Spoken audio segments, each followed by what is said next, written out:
Cerca Teleeuropa sul tuo Play Store o Apple Store e scarica la nostra app. Disponibile per tutti gli utenti Android e Apple. Ti aspettiamo!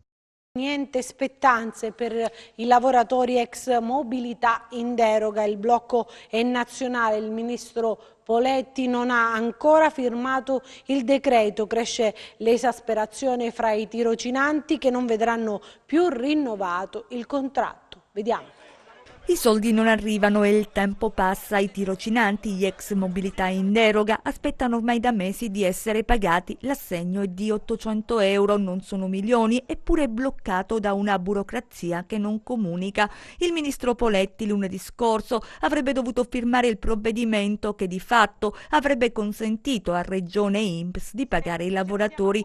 L'esponente del governo Gentiloni non ha però vergato nulla e così anche ottobre è passato senza che gli aventi diritto, migliaia in Calabria, abbiano avuto un centesimo. Il blocco nazionale, ribadisce l'assessore regionale Federica Roccisano, una sorta di cortocircuito che vede contrapposte l'amministrazione Oliverio e il ministero.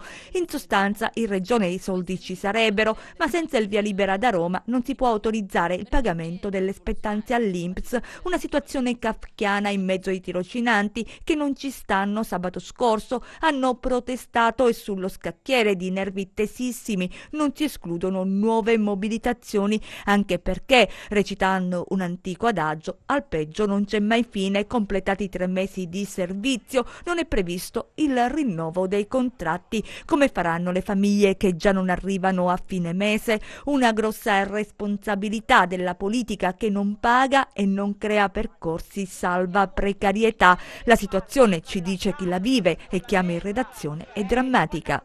Cerca Teleeuropa sul tuo Play Store o Apple Store e scarica la nostra app. Disponibile per tutti gli utenti Android e Apple. Ti aspettiamo!